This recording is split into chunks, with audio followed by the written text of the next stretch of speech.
Hello, જાગુસ kitchen જર્નીમાં આપ સૌનું સ્વાગત છે. ફ્રેન્ડ્સ, આજે આપણે બનાવશું ગુજરાતીઓનું એકદમ ફેવરિટ ફરસાણ અને ઘરમાં હંમેશા ખાવા અને જોવા મળતું એવું ફાફડી ગાંઠિયા. તો ચાલો શરૂ કરીએ. આ ગાંઠિયા એટલા સુપર ટેસ્ટી અને એટલા ઇઝી મેથડથી આપણે બનાવશું ને કે તમને જોવાની અને બનાવવાની મજા જ પડી જશે.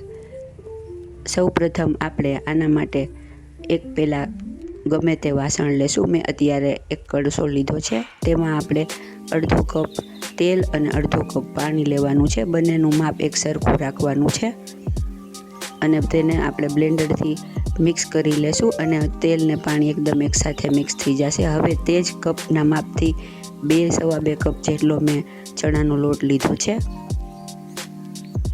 આટલા માપમાંથી આટલા લોટમાં ઇનફ થઈ રહેશે. હવે અડધી ચમચી હિંગ, સ્વાદ મુજબ મીઠું તમે તમારા સ્વાદ મુજબ ઓછું વધારે કરી શકો છો અને અડધી ચમચી જેટલો પાપડ ખાર લેશું. તમારી પાસે પાપડ ખાર ન હોય તો તમે ગાંઠિયાનો સોડા અથવા તો બેકિંગ સોડા પણ લઈ શકો છો. પાપડ ખારથી પાપડી ગાંઠિયામાં સરસ રિઝલ્ટ આવે છે. બહારથી એકદમ ક્રન્ચી અને એકદમ ખાવામાં એકદમ સોફ્ટ બને છે. બધું બરાબર સરસ રીતે મિક્સ કરી લેશું. ત્યારબાદ આપણે રેડી કરેલું મિક્સચર છે, જો તે એકદમ ઘટ થઈ જશે તેમાં એડ કરીશું. તેલને પાણી અલગ ન રહે તેવી રીતે મિક્સ કરવાના છે. તમે વિસ્કરથી પણ કરી શકો છો, પણ બ્લેન્ડરથી એકદમ સરસ એકબીજા સાથે મિક્સ થઈ જાય છે. તે એડ કરતું જવાનું છે અને એકદમ ઢીલો એવો સોફ્ટ લોટ બાંધવાનો છે. જરૂર પડે તો થોડું પાણી નાખવું, નહીંતર આમાંથી થઈ જ જશે. જો આવો ઢીલો લોટ બાંધવાનો છે. આનાથી પાપડી એકદમ સરસ અને પડશે અને આ એકદમ તરત જ બની જાય છે. આમાં કાંઈ લોટને રેસ્ટ આપવાની કે એવી જરૂર નથી.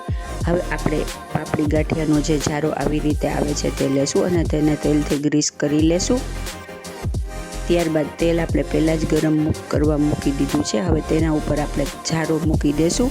તેલ એકદમ સરસ આવી જાય એટલે આપણે તેના ઉપર જારો મૂકી અને તેની ઉપર આવી રીતે લોટને મૂકી અને હાથેથી ઘસતા જવાનું છે અને ગાંઠિયા પાડતા જવાના છે. પણ આ એકદમ ધ્યાનથી કરવાનું છે, કેમ કે તમારે લોયાનું ધ્યાન રાખવાનું છે, જારાનું ધ્યાન રાખવાનું છે, કારણ કે તેલ ગરમ છે તો દાજી ન જવાય.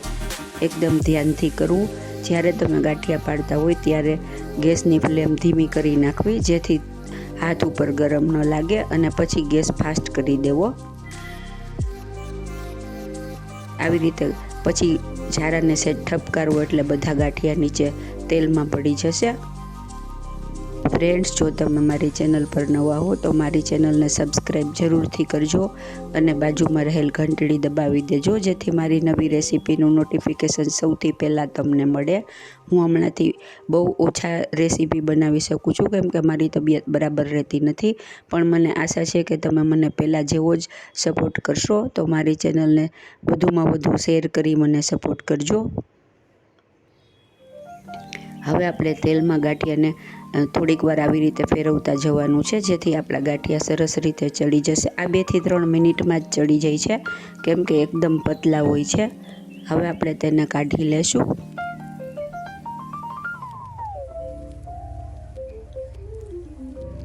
ફ્રેન્ડ્સ, વણેલા ગાંઠિયા કે ફાફડા ગાંઠિયા ઘણાથી બનતા નથી હોતા, કેમ કે તે થોડુંક પ્રેક્ટિસ માગી લે છે. પણ આ ગાંઠિયા એકદમ સરસ, ખાવામાં ટેસ્ટી અને એકદમ ઝડપથી બની જાય છે અને બનાવવામાં સાવ સહેલા છે.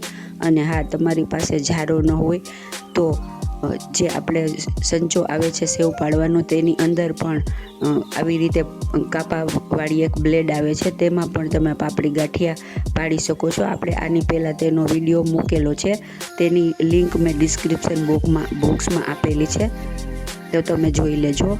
આપણા બધા ગાંઠિયા રેડી છે. હવે આપણે તેની ઉપર સંચળ પાવડર ભભરાવીશું અને મરી પાવડર ભભરાવીશું. જુઓ, એકદમ ખખડે એવો અવાજ આવે છે, પણ એકદમ સોફ્ટ થશે. આપણે હવે તેને તોડીને જોઈ લઈએ છે ને, એકદમ સરસ ભૂકો થઈ જાય એવા આપણા પાપડી ગાંઠિયા રેડી છે.